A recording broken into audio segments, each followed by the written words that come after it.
तो हेलो दोस्तों, नमस्कार, जय हिंद, जय माता दी।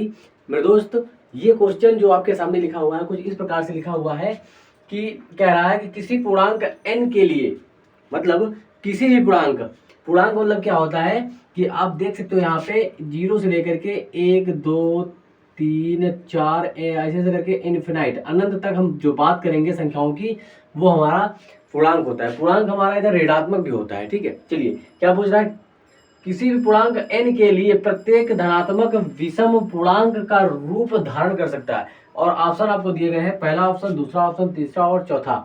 ठीक है, ये प्रश्न देखने के बाद कुछ लोग तो ऐसे हैं, कुछ बच्चे हमारे ऐसे हैं जो समझ नहीं पाते हैं कि कह क्या रहा है, और ये ऑप्शन दे देते हैं कह क्या रहा है।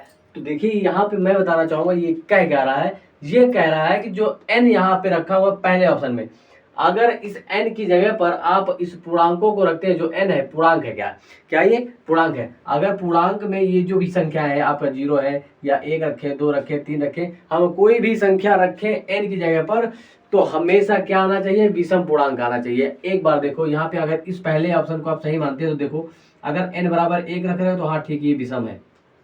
क्या है, ये विषम है। अगर n की जगह पर हमने 2 रख दिया तो क्या ये विषम रहेगा, ये तो सम हो गया। लेकिन आपके क्वेश्चन का कहने का मतलब है विषम पूर्णांक का रूप रखेगा। ठीक है, क्या करेगा, रूप बनेगा विषम पूर्णांक का। इन ऑप्शन में से कौन सा रूप बनेगा, देख लो यहाँ पे, ये तो आपका विषम भी बन रहा है, सम भी बन रहा है। अगर n बराबर 3 रख देते हैं तो 3 भी आपका विषम आ गया, मतलब विषम और सम ये बनता जा रहा है। आपको ये देखना है, ये तो हमारा ऑप्शन नहीं होगा। अब आपने देख लिया ये तो ऑप्शन नहीं होगा। अब देखेंगे इसमें रखिए, मान लिया हमने n की जगह पर फिर ये सारी संख्या रखना स्टार्ट कर दिया। मान लिया यहाँ पे n की जगह मैंने 1 रख दिया, n बराबर 1 रख दिया और प्लस का 1 है, ये हम जोड़ दिए तो कितना आ गया, 2। मान लिया अब की बार n की जगह पर हमने 2 रख दिया, फिर 1 मैंने जोड़ दिया इसमें, फिर 2 3 आ गया। ये हमारा क्या आ गया, सम संख्या आ गई, और ये हमारी क्या आ गई, विषम संख्या आ गई।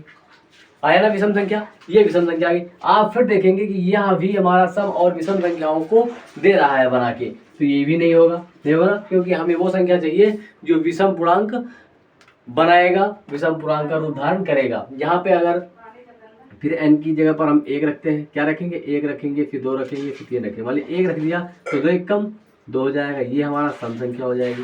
फिर 2 रखेंगे, 2 दूना 4 हो जाएगा, ये भी हमारी क्या हो जाएगी, सम संख्या हो जाएगी। फिर 3 रखें, 3 दूनी 6। इससे तो भाई सारी की सारी क्या आ रही है, सम संख्या बन रही है। क्या बन रही है, सम संख्या बन रही है मेरे दोस्त।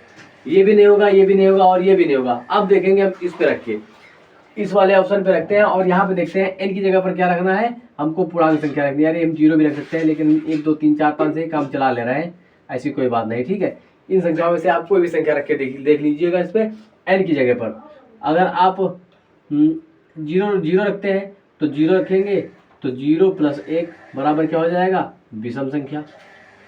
अगर आप 1 रखते हैं n की जगह पर तो 1 से 2 का गुणा होगा तो 2 और प्लस 1 कितना हो जाएगा, 3। ये भी एक विषम संख्या है। विषम पूर्णांक की बात कर रहा था ना, कि ऐसा कौन सा ऑप्शन है जो विषम का रूप धारण करेगा।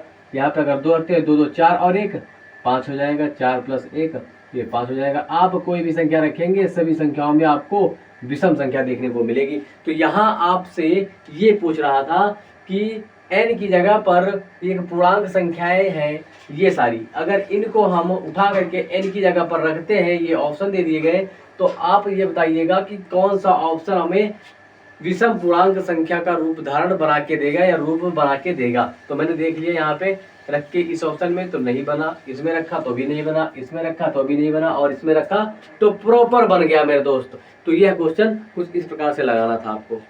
आशा करता हूँ मेरे दोस्त समझ में आ गया होगा। अगर समझ में आ गया है तो लाइक, सब्सक्राइब और शेयर जरूर करिएगा। नमस्कार, जय हिंद, जय माता दी।